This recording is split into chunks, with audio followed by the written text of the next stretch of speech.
कस्तो छ बहिनी? कहाँ घाँटीमा हो दुखेको? अहिले ठिक छ नि, बोल्न सक्छौ नि? सबैभन्दा छोरी बाँचेको चाहिँ मलाई चाहिँ ठुलो खुसी लागेको छ अहिले। छिटै निको होस् तिमीलाई।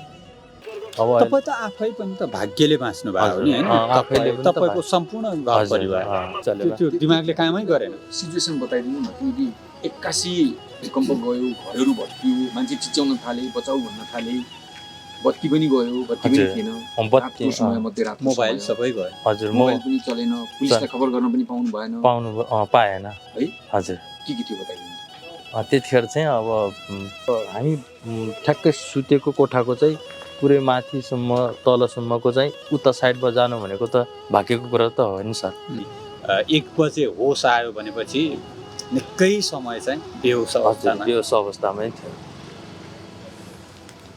के भन्नुहुन्छ अहिले आउँदाखेरि चाहिँ? अहिले आउँदाखेरि चाहिँ हाँस्ने बोल्ने, अहिले चाहिँ हिडुल गर्छ है। अब टोइलेटहरूमा पनि आफै जान्छ, ड्याडी म जान्छु अनि यताउता भन्छ, म यस्तो खाने भन्छ, खानेकुराहरू पुर्याइदिन्छु है।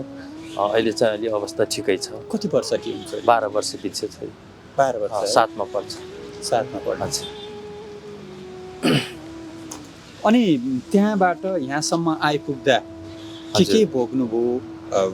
काठमाडौँको अनुभव के छ? कहाँ बस्नु भएको छ? कसरी खर्च जुटाउनु भएको छ? अस्पतालको तिर्नु भएको छ छैन?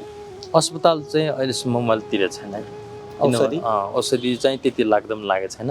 अब एउटा चाहिँ किनेछु, त्यो जेबी ओइल भन्ने हुन्छ नि, त्यो चाहिँ किनेछु एउटा आज चाहिँ है। मैले किनेको भने त्यो अरू एउटा के भन्छ, त्यो जो ज्वरो चेक गर्ने हुन्छ नि, त्यो 2टा चाहिँ किनेछु।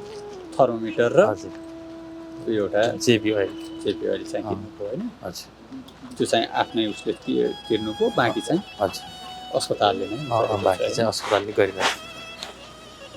सबै अवस्थाबाट गुज्रिसकेपछि मनमा चाहिँ के चलिरहेको छ अहिले? मलाई चाहिँ अहिले चाहिँ अब सबैभन्दा छोरी बाँचेको चाहिँ मलाई चाहिँ ठुलो खुसी लागेको छ अहिले। जो भए पनि अब परिवार चाहिँ सुख शान्ति छ अहिले। अब जस्तै अब मृतक कोही छैन नि, मृतक परिवार अब हाम्रो परिवारमा त्यस्तो छैन। आसपास चाहिँ भयो के अरे? आसपास चाहिँ भयो, अलिअलि भयो। त्यो देख्नुभयो तपाईँले पनि? कोही मैले त्यति बेला चाहिँ छोरीमै व्यस्त त्यस्तो केही झसङ्ग हुने त्यस्तो तपाईँहरूमा अहिले चाहिँ छ कि छैन? त्यो ठुलो अवस्थाबाट गुज्रिनुभयो, किनभने 72 सालको भूकम्पको हामीलाई अनुभव छ क्या। हजुर, गाडी हिँड्दा पनि जोरले हिँड्दाखेरि हल्लिँदा आयो कि आऊ भन्ने हुन्थ्यो। हिजो राति चाहिँ 11:45 अब ठ्याक्कै घडी हेर्दाखेरि, मोबाइल हेर्दा ठ्याक्कै 11:45 भएर चाहिँ होइन, हिजो चाहिँ राति होइन। त्यसपछि अब सुतौँ भन्ने बेला झसङ्ग चाहिँ त्यहाँतिर चाहिँ भएको फेरिमा है तपाईँलाई हिजो त्यस्तो चाहिँ भएको अनुभव। छोरी चाहिँ तर्सिन्न? ऊ चाहिँ तर्सिन्न। तपाईँ चाहिँ बेला बेला तर्सिनुहुन्छ? बेला बेलामा भन्दा नि हिजो चाहिँ राति चाहिँ अब ठ्याक्कै 11 बजे छ, 11 बजे त हिजो यस्तो बनाएको भन्ने चाहिँ झसङ्ग मनमा गएको थियो हल्का है। पुरानो कुरो ठ्याक्क त्यही समय याद आयो, त्यस्तै पो हुन्छ कि भन्ने चाहिँ मनमा आयो। आज 11 बजे चाहिँ अब घडी हेर्नुहुन्न होला? आज चाहिँ हेर्दैन होला सायद, आज त सुतिहाल्नु पर्ला। किन भन्दाखेरि अब त्यस्तो दिनमा अब त्यस्तो झस्को लाग्यो भनेपछि मान्छे अब त्यो आफैलाई पनि अब अनुभव भयो जस्तै अब त्यस्तो नगरौँ न जस्तो लागेको छ। अब किन भन्दाखेरि अब त्यस्तो बेला बेलामा झस्की रहने भयो भने चाहिँ अब त्यो स्वास्थ्यमा अलिक खराब होला जस्तो लागेको छ। त्यही भएर आज चाहिँ गरिन। मानसिक कमजोर भइन्छ होइन? फेरि छोरीको कुरुवा भएर बस्नु भएको छ। हजुर, मन दह्रो हुनु पर्यो होइन? हजुर, मन चाहिँ दह्रो हुनु पर्यो। अब चाहिँ मन त अब दह्रो गर्नु पर्यो। अब किन भन्दाखेरि अब त्यो सानो मन गरेर अब त्यो भएन कि। अब तपाईँ त आफै पनि त भाग्यले बाँच्नु भयो नि होइन? तपाईँको सम्पूर्ण घर परिवार भाग्यले नै बचाएको। जस्तै अब ठ्याक्कै अब हामी ठ्याक्कै सुतेको कोठाको चाहिँ पुरै माथिसम्म तलसम्मको चाहिँ उता साइडमा जानु भनेको त भाग्यको कुरा त हो नि सर। अब यतातिर आइदिएको हो त हामी सबै 3 जना पनि त्यहाँ पनि मर्न्थ्यौँ। त्यो चाहिँ भएन, उतातिर चाहिँ गयो। जस्तै यो गाह्रोको यो कुना भयो नि, बिचबाट त्यो दुलो जस्तो गरेर पल्लोपट्टि अब त्यो जस्तै भैँसी पालेको ठाउँमा चाहिँ गाह्रो सबै गयो। तपाईँ जहाँ सुत्नु भएको थियो त्यति मात्र रह्यो अथवा तपाईँ निस्किसकेपछि भत्क्यो? निस्किसकेपछि भत्क्यो। पछि भयो यो साइडको 2टा कोठा चाहिँ त्यो हल्का दर्केको मात्रै थियो होइन, फाटेको मात्रै थियो। अब अरू चाहिँ केही भएको छैन। भनेको छिटो भाग्न नपाउनु भए हजुर तपाईँहरू पनि जाने थियौँ। अब त्यतिखेर ठ्याक्कै रोकियो नि, ऊ पनि भूकम्प पनि त्यतिखेर पनि ठ्याक्कै रोकियो। त्यस्तो भयो। कति सेकेन्डमा घर लग्यो? भूकम्प रोकिएको ठ्याक्कै भन्दा नि पहिला चाहिँ अलिअलि 1-2वटा ढुङ्गा चाहिँ निक्लिएको थियो। त्यसपछि ठ्याक्कै भन्दा नि सेकेन्ड 5 सेकेन्ड पछि चाहिँ गयो होला सायद त्यो वाला। हामी बाहिर निक्लिएको थियौँ भर्खर बाहिर निक्लिँदै त्यतिखेर चाहिँ बम्बई हो। अब रोक्यो, अब हामी त बाहिर जानुपर्छ भनेर पहिला चाहिँ लात्तीले हानेको उल्टो।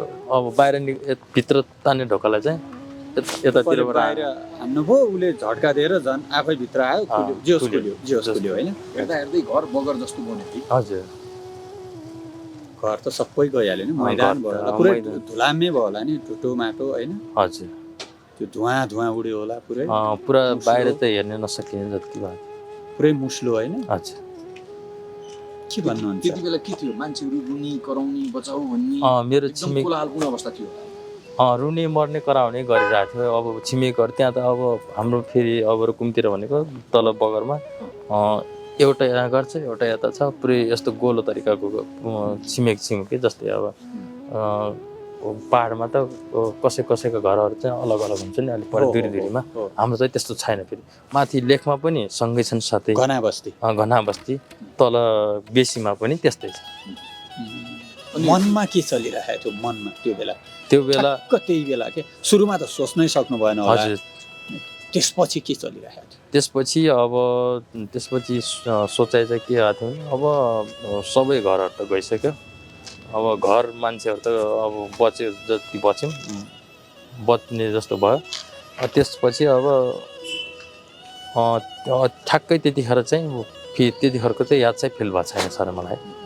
कस्तो केही चलेन, त्यो दिमागले कामै गरेन। सिचुएसन बताइदिनु न कि 81 भूकम्प गयो, घरहरू भत्कियो, मान्छे चिच्याउन थाले, बचाउ भन्न थाले, बत्ती पनि गयो, बत्ती पनि थिएन, मोबाइल सबै गयो। हजुर, मोबाइल पनि चलेन, पुलिसलाई खबर गर्न पनि पाएन है।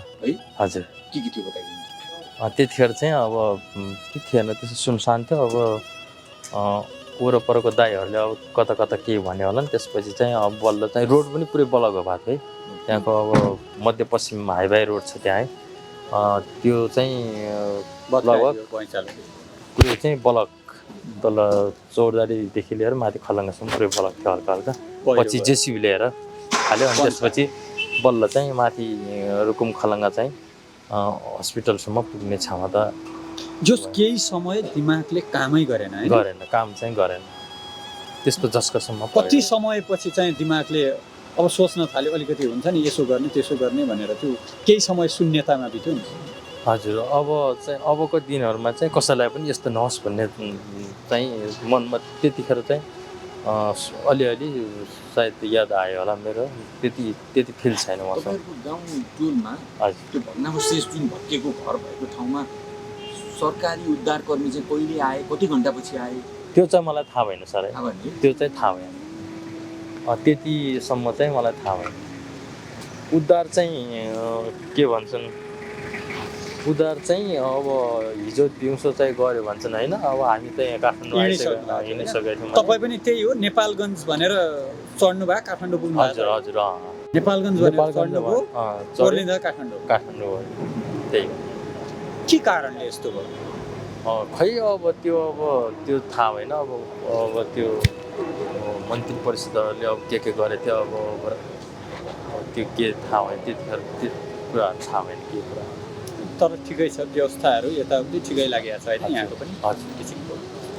हस्, धन्यवाद। हजुर।